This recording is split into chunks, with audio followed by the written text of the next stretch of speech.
give us the play-by-play of the tackle. I mean, from the punt on, what happened? What do you remember? Yeah, I guess pretty straightforward. Obviously, it was a hold-up look from them. They were trying to get a return, so the process of the punt was pretty straightforward. We were backed up, I remember, so I didn't really want to muck around, so wanted to get the punt off, and kind of, just saw the ball, thought it was an okay punt, but we knew he was a really good returner and he liked to return punts, so I always knew it was a chance that we'd have punts come back. But yeah, obviously, kind of it got pretty crowded. He worked his way through some traffic there and popped out one side, and I obviously saw him kind of cut to that side and saw the person come out, so pretty much just after the first person wanted to make sure it stayed outside of it, and ended up he kept going outside, so I just tried staying outside and it ended up where it ended up. So to somebody that would say you get the SEC Special Teams Player of the Week just for the tackle, do you have a rebuttal to that? No, I would. Yeah, I feel like I've had better punting games all year and haven't got it, so no, I would probably agree with him. I can't see any other reason why. I thought we had a couple okay punts, but my last one wasn't too good, so I don't have a rebuttal for that. Yeah, to that point, it was more or less the first real return you've had on you in roughly 2 years. What has led to that level of success that you've had with punting? I think everything that goes into it, to start with the coaching and the game plan. They give us a good look during the week and come up with a good plan for who we're playing against. Then you got to start with the snap. I can't punt the ball if I don't get a good snap. So I feel if you look this year, Bo's been exceptional. And then the coverage, or the protection and the coverage. So you have Arian and Dom and whoever else has been out there, they've been elite. So I can't take too much credit, because without any of these other pieces that I just mentioned, it can't happen. So, and it has lasted, about 2.5 years. So a lot of people have played into that, a lot of different guys, a lot of different protection, a lot of different looks. So there's a whole team involved in that. That's not just, I think, a punting thing. The video that's gone viral, was that your idea, Coach Smart's idea? Just kind of what it went into that, and just in general, what do you think you bring in terms of a personality to this team? Yeah, I'll give Coach Smart credit. That was his idea. I got told yesterday morning.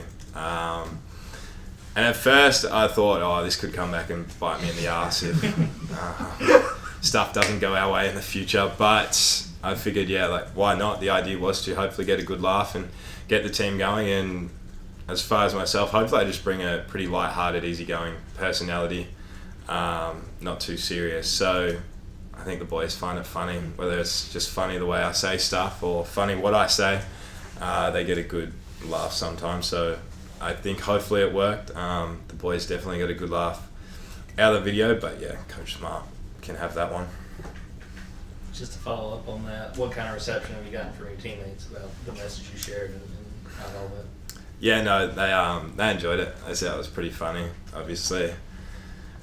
Pretty light-hearted and get the spirits up. So, I think the boys appreciate it. Everyone, I think, saw the humour in it of me probably being the most unathletic on the team. So, trying to teach the boys how to tackle. So, it was good.